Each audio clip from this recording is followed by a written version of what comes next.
Bismillahirrahmanirrahim. Assalamualaikum warahmatullahi wabarakatuh. Syukur alhamdulillah kita bisa berjumpa di channel ini. Salawat dan salam semoga selalu tercurahkan kepada junjungan kita Nabi besar Muhammad Sallallahu Alaihi Wasallam. Sahabat beriman yang dirahmati Allah, tidak semua perbuatan yang dilakukan seorang hamba disukai Allah Subhanahu wa Ta'ala.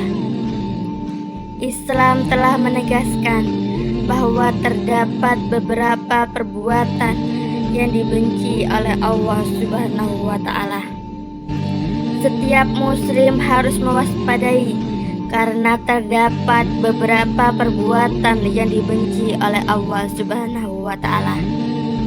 Berikut ini perbuatan yang dibenci oleh Allah Subhanahu wa Ta'ala.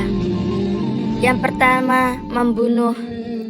Dari Ibnu Abbas radhiyallahu anhu, Rasulullah Shallallahu Alaihi Wasallam bersabda, ada 3 golongan manusia yang paling dimurka oleh Allah, yaitu orang yang berbuat jahat di tanah haram Mekah, orang yang mencari sunanul jahiliyah atau tradisi orang-orang pada zaman jahiliyah dalam Islam, dan orang yang membunuh manusia dengan jalan tidak benar bertujuan melakukan pertumpahan darah. Hadis riwayat Bukhari. Yang kedua, mencela dan membicarakan orang lain. Perbuatan ini juga disebut dengan ghibah dalam Islam. Dari Jabir bahwa Rasulullah Shallallahu Alaihi Wasallam bersabda, orang yang paling aku murkai di antara kalian dan paling jauh tempatnya dariku pada hari kiamat, yaitu at-tasarun, atau orang yang banyak bicara, yang suka bikin gosip. Al-mutasyadikun, orang yang suka melontarkan celaan pada orang lain. Dan al-mutafahyun, mereka berkata, ya Rasulullah, kami telah mengetahui siapa itu at-tasyarun dan al-mutasyadikun. Lalu siapakah al-mutafahyun tersebut? Rasulullah Shallallahu Alaihi Wasallam menjawab, orang-orang yang takabur. Hadis riwayat Tirmizi. Yang ketiga, memfitnah, merendahkan dan mengolok-ngolok. Memfitnah, merendahkan dan mengolok-ngolok muslim serta ghibah termasuk dalam perbuatan zalim. Hal ini termaktub dalam surat Al-Hujurat ayat 11. Allah Subhanahu wa Ta'ala berfirman, wahai orang-orang yang beriman, janganlah suatu kaum mengolok-ngolok kaum yang lain, karena boleh jadi mereka yang diolok-olok itu lebih baik daripada mereka yang mengolok-ngolok. Dan jangan pula perempuan-perempuan mengolok-olok perempuan lain, karena boleh jadi perempuan yang diolok-olok itu lebih baik daripada perempuan yang mengolok-ngolok. Janganlah kamu saling tercela dan saling memanggil dengan julukan yang buruk. Seburuk-buruk panggilan adalah panggilan fasik setelah beriman. Siapa yang tidak bertaubat, mereka itulah orang-orang zalim. Yang keempat, melampaui batas. Orang yang melampaui batas dari yang ditentukan oleh Allah Subhanahu wa Ta'ala termasuk dalam salah satu perbuatan dibenci Allah Subhanahu wa Ta'ala. Beliau berfirman dalam surat Al-Baqarah ayat 229,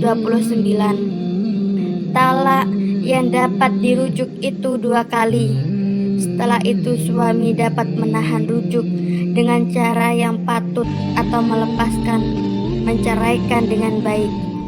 Tidak halal bagi kamu mengambil kembali sesuatu mahar yang telah kamu berikan kepada mereka, kecuali keduanya, suami dan istri, khawatir tidak mampu menjalankan batas-batas ketentuan Allah. Jika kamu Wali khawatir bahwa keduanya tidak mampu menjalankan batas-batas ketentuan Allah, maka keduanya tidak berdosa atas bayaran yang harus diberikan oleh istri untuk menebus dirinya. Itulah batas-batas ketentuan Allah. Janganlah kamu melanggarnya. Siapa yang melanggar batas-batas ketentuan Allah, mereka itu orang-orang zalim. Yang kelima, tidak patuh pada Al-Quran. Perbuatan yang dibenci oleh Allah Subhanahu wa Ta'ala adalah melalaikan apa yang diperintahkan dalam Al-Quran. Keterangan ini didasarkan dari surat Al-Kahfi ayat 57. Siapakah yang lebih zalim daripada orang yang telah diperingatkan dengan ayat-ayat Tuhannya, lalu dia berpaling darinya dan melupakan apa yang telah dikerjakan oleh kedua tangannya. Sesungguhnya kami telah meletakkan penutup pada hati mereka, sehingga mereka tidak memahaminya, dan meletakkan pula sumbatan di telinga mereka. Dengan demikian, kendati pun engkau Nabi Muhammad SAW menyeru mereka kepada petunjuk, niscaya mereka tidak akan mendapat petunjuk untuk selama-lamanya. Yang keenam, takabur atau sombong. Takabur artinya berbangga diri dan kecenderungan memandangi diri lebih baik dari orang lain. Sifat ini seringkali disebutkan dalam Al-Quran sebagai sesuatu yang tidak dianjurkan.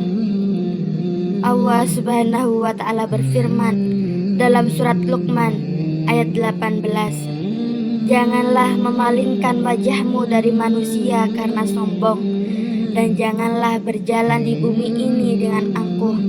Sesungguhnya Allah tidak menyukai setiap orang yang sombong lagi sangat membanggakan diri. Melalui hadis dari Ibnu Mas'ud radhiyallahu anhu, Rasulullah Shallallahu alaihi wasallam bersabda, tidak akan masuk surga barang siapa yang di dalam hatinya ada sifat takabur walau sebesar biji. Lalu seseorang berkata, sesungguhnya seseorang suka jika pakaian dan alas kakinya bagus dan baik.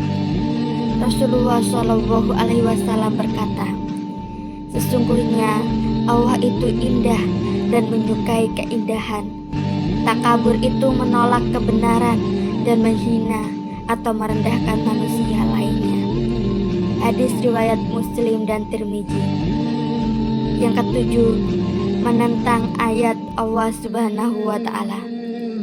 Menentang ayat Allah Subhanahu wa Ta'ala dan mendustakannya juga termasuk dalam perbuatan yang dibenci Allah Subhanahu wa Ta'ala. Sebagaimana dijelaskan dalam surat Al-An'am ayat 157, Allah Subhanahu wa Ta'ala berfirman, atau supaya kamu tidak mengatakan, sesungguhnya jikalau kitab itu diturunkan kepada kami, tentulah kami lebih mendapat petunjuk daripada mereka. Sungguh telah datang kepadamu penjelasan yang nyata, petunjuk dan rahmat dari Tuhanmu.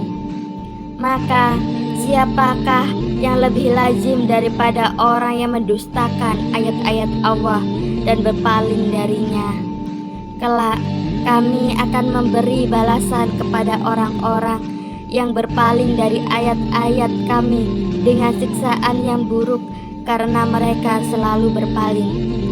Yang kedelapan, syirik. Syirik merupakan perbuatan menyembah, menyekutu, mempercayai sebuah kekuatan dinamisme atau animisme dari selain Allah Subhanahu wa Ta'ala. Larangan ini dijelaskan dalam surat Luqman ayat 13. Allah Subhanahu wa Ta'ala berfirman, ingatlah ketika Luqman berkata kepada anaknya saat dia menasehatinya, wahai anakku, janganlah mempersekutu Allah. Sesungguhnya mempersekutu Allah itu benar-benar kezaliman yang besar. Yang kesembilan, meninggalkan syariat Allah Subhanahu wa Ta'ala.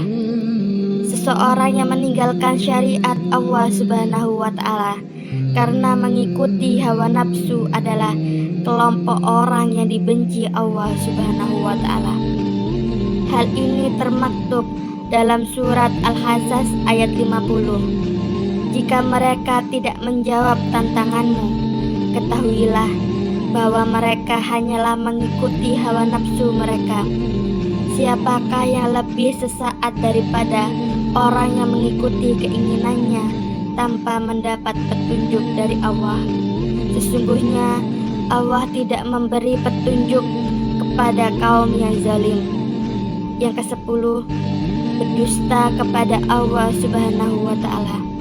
Kelompok yang dibenci oleh Allah Subhanahu wa Ta'ala adalah mereka yang berdusta kepadanya, sebagaimana termaktub dalam surat Al-An'am ayat 21, bahwa Allah Subhanahu wa Ta'ala berfirman, siapakah yang lebih lazim daripada orang yang mengada-ngadakan suatu kebohongan terhadap Allah dan mendustakan ayat-ayatnya? Sesungguhnya orang-orang yang zalim itu tidak beruntung. Yang ke-11, bertengkar, berdebat, dan berselisih. Rasulullah Shallallahu Alaihi Wasallam juga melarang Muslim bertengkar, berdebat, hingga berselisih karena mengandung murka Allah Subhanahu wa Ta'ala. Dari Aisyah radhiyallahu anhu, Rasulullah Shallallahu Alaihi Wasallam bersabda, manusia yang paling dimurka oleh Allah adalah orang yang gemar bertengkar atau berkelahi. Hadis riwayat Bukhari dan lainnya. Yang ke-12, berbuat kerusakan. Perbuatan yang dibenci oleh Allah Subhanahu wa Ta'ala adalah berbuat kerusakan, yang termaktub dalam potongan surat Al-Maidah ayat 64. Allah tidak menyukai orang-orang yang berbuat kerusakan. Yang ke-13, kufur. Dalam surat Al-Baqarah ayat 276, Allah Subhanahu wa Ta'ala berfirman, Allah menghilangkan keberkahan dari riba dan menyuburkan sedekah. Allah tidak menyukai setiap orang yang sangat kufur lagi bergelimang dosa. Yang ke-14, berkhianat. Allah Subhanahu wa Ta'ala juga tidak menyukai perbuatan khianat atau tidak melaksanakan amanat yang diberikan. Hal ini termaktub dalam surat Al-Anfal ayat 58. Allah Subhanahu wa Ta'ala berfirman, jika engkau Nabi Muhammad Shallallahu Alaihi Wasallam benar-benar khawatir akan terjadi pengkhianatan dari suatu kaum, kembalikanlah perjanjian itu kepada mereka dengan cara seimbang, adil dan jujur. Sesungguhnya Allah tidak menyukai para pengkhianat. Demikian ini perbuatan yang dibenci oleh Allah Subhanahu wa Ta'ala. Hindarilah perbuatan ini agar selamat dunia dan akhirat.